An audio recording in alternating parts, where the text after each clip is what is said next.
सभी को प्रसाद मिला। और इतना ही नहीं, जब बड़ी वाली बहन पहुंची ना तो देखी कोई अतिथि आ रहा है महाराज, उसको भी बिठा करके सम्मान करती है।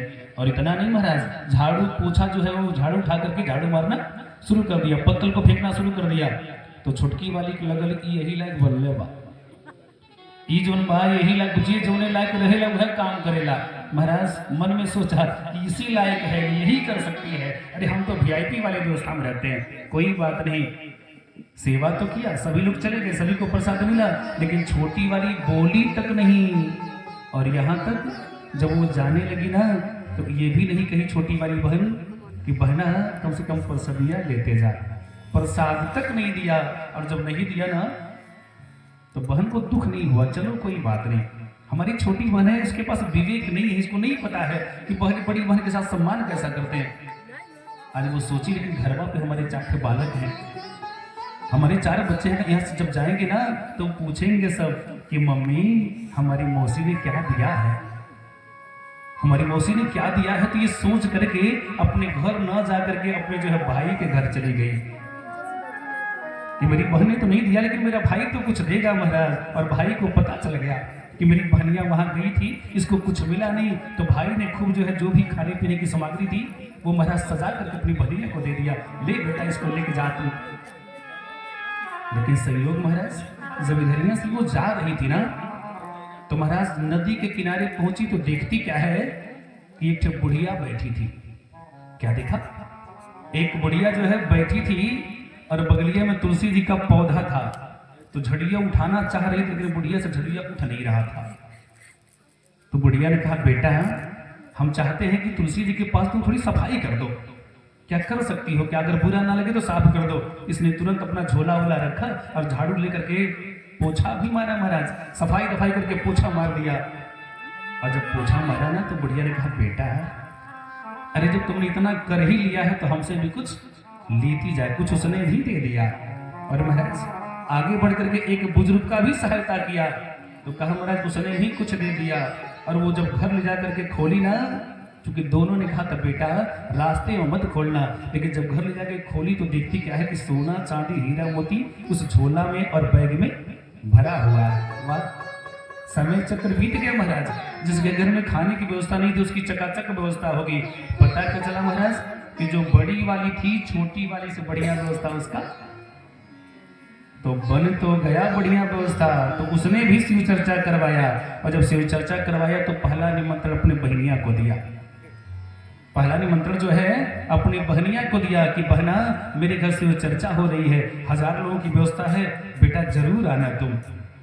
यहाँ जब सुनी अपने भाई के द्वारा छोटी वाली बहन कि मेरी बड़ी बहन का जो है वैभव बढ़ गया है, तो सोची कि हम तो देखने चलेंगे कि झोपड़िए पा की कुछ और ही भई, जैसे विवाह भइल हल वैसे व्यवस्था में कुछ बढ़ो गई। तो बहन देखने के लिए आई तो देखती क्या महाराज, अरे चकाचक बिल्डिंग चमक रहा महाराज, ग्रेनाइट जो है चमक रहा, वाह वाह बड़ी अच्छी व्यवस्था हो गई भाई। तो जा करके अपने बहन को प्रणाम करती है, पूछी बहनिया एक बात बता, इतना रुपया पैसा कहाँ से आया? क्योंकि पिता ने तुमको तो गरीब के घर किया था ना, तुम्हारे पास तो कुछ नहीं था, खाने पीने का पहनने का नहीं था, इतना धन कहाँ से आया? तो महाराज वो बड़ी वाली थी ना, बड़ी वाली बड़ी सीधी थी, वो कुछ छुपाई नहीं, उसने सब बता दिया कि मैं जब तेरे घर गई थी ना तुमने तो कुछ नहीं दिया, लेकिन मैंने रास्ते में 2 लोगों की सेवा की तो मुझे चकाचक जो है मिला, वही का आशीर्वाद है। तो ये सोची भैया तो यही कम हम हो काहे न कर दें। ये तो प्रसाद भी दी इसकी बड़ी बहन, लेकिन जब छोटी बहन आने लगी महाराज तो वही नदी के किनारे वही बुढ़िया इसको, जिस बुढ़िया ने सोने चांदी से भरा बैग दिया था वही बुढ़िया इसको मिली। उसने कहा है थोड़ा सा सफाई कर दो यहाँ, बिटिया बड़ा अच्छा होगा। उसने कहा हम करेंगे, हम सफाई करने वाले, अगर हम हाथ से सफाई करेंगे, झाड़ू से मारेंगे या पोछा मारेंगे, हमारे हाथ में कचरा लग जाएगा, हम सफाई नहीं करेंगे। कोई बात नहीं। जब जाने लगी ना तो उस बुढ़िया ने कहा बेटा एक काम करो, हाई ठो बैग है तुम लेती जाओ, तुम्हारी बातों से हम प्रसन्न हैं, एक बैग लो और तुम यहाँ से लेती जाओ, लेकिन बेटा यहाँ मत खोलना, अपने घर पे खोलना।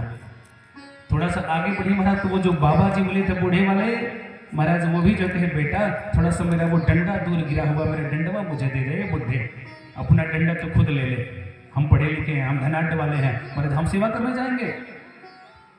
बुढ़े ने कुछ बोला तो नहीं, उसने कहा बेटा ये हमारे तरफ से उपहार लेती जाओ।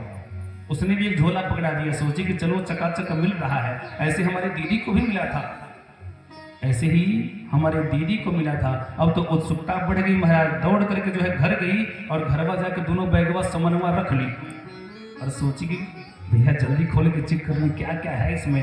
अरे वहां तो दीदी की व्यवस्था बन गई, तो इसमें क्या क्या है। महाराज जो ही बैग को खोला तो महाराज एक में से जो है मधुमक्खी निकल रही है। क्या? एक बैग से मधुमक्खियां निकली। महाराज बैग खुलते ही मधुमक्खियां जो है मारना, मधुमक्खियां जो है मारना शुरू की। अरे महाराज अब जब दूसरा वाला खोला महाराज तो उसमें से जो है बिच्छू निकल रहे हैं, उसमें से बिच्छू निकल रहे। विचार करिए, अगर हम किसी का सहयोग नहीं कर सकते हैं तो क्या हमारी माता जी सहयोग करेंगे क्या? भैया जैसा करोगे वैसा ही भरोगे। बोलिए श्री रामचंद्र की।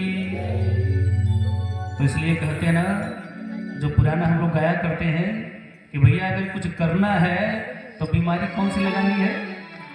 तो 2 लाइन वही आप लोग जो है ताली बजा करके स्वागत कर लेंगे। बोलिए सच्चे दरबार की जय। कि जेकरा लोगी जाई